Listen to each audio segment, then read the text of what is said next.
বলছেন ছিটকাটা কাঁচি করে আমার অপারেশন করে দেন। অতএব ওটা অপারেশনের জায়গা নয়। ওখানে অপারেশন করাতে গেলে জীবনটা শেষ হবে, শেষ পরিণতি হবে। ওখানে অপারেশন করাতে গেলে, আপনাকে অপারেশন করাতে গেলে সার্জনের কাছে যেতে হবে, খেতে গেলে হোটেল যেতে হবে, মুদি মালপত্র কিনতে গেলে মুদিখানায় যেতে হবে, কাপড়ের প্রয়োজন হলে বস্ত্রালয়ে যেতে হবে, ইট কিনতে গেলে ভাটায় যেতে হবে।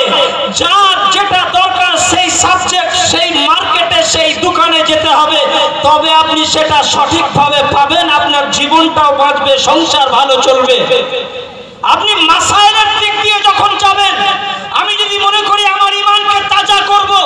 আমার আল্লাহকে পাবো, আর আপনি এমন একজন মানুষের কাছে যাচ্ছেন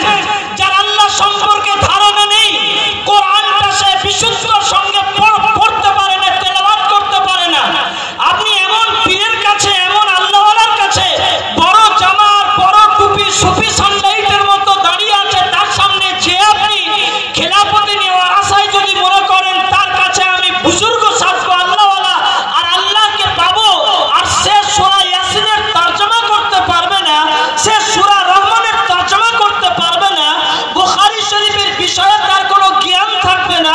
মিশকাত শরীফের কোনো জ্ঞান থাকবে না, ইবনে মাজাহ নাসাই শরীফ সম্পর্কে কোনো জ্ঞান থাকবে না, সে যদি বলে আমি এলাকার মুহাদ্দিস, আমি বুজুর্গ করব,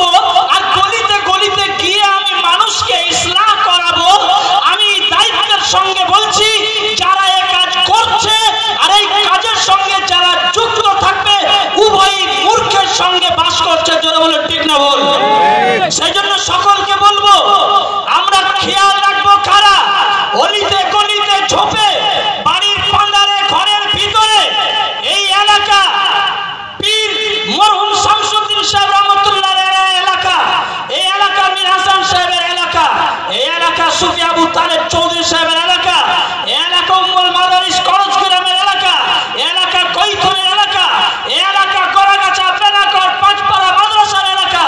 এখন তো ওলামা আর তাবলীগ আর জমিয়তের এলাকায় কেউ যদি ভণ্ডামি সেজে এসে এলাকার মানুষের ঈমানকে নষ্ট করার চক্রান্তর চেষ্টা করে, আমরা ইনশাআল্লাহ অতীতে রুখে দাঁড়িয়েছিলাম, আজও এবং আগামীতে আমরা রুখে দাঁড়াবো বলি ইনশাআল্লাহ। যারা এই শ্রেণীর মানুষ ভিতরে এসে এই সুরসুরি দেওয়ার চেষ্টা করবে, আমি আওয়াম এবং আপনাদিগকে বলতে চাচ্ছি খেয়াল রাখবেন যে মানুষটা এসে ঈমান চুরি এবং নষ্ট করার চক্রান্ত করছে, তার সঙ্গে সম্পর্ক মাদ্রাসার কতটা আছে, তার সঙ্গে সম্পর্ক মার্কাজের কতটা আছে, তার সঙ্গে সম্পর্ক মসজিদের কতটা আছে, তার সঙ্গে সম্পর্ক ইমামের সঙ্গে কতটা আছে, তার সঙ্গে সম্পর্ক ওলামাদের সঙ্গে কতটা আছে। যদি দেখেন এই মানুষটা যারা আমাদেরকে ঈমান তাজা করার আর পাকাপোক্ত আর মজবুত করার চেষ্টা করার নামে ভণ্ডামি করতে আসছে, অথচ তার সম্পর্ক মাদ্রাসার সঙ্গে নেই, তার সম্পর্ক মসজিদের ইমামের সঙ্গে নেই, তার সম্পর্ক এই মার্কাজের সঙ্গে নেই, তার সম্পর্ক মুহাদ্দিসদের সঙ্গে নেই, তার সম্পর্ক করজগ্রাম কৈথনের সঙ্গে নেই,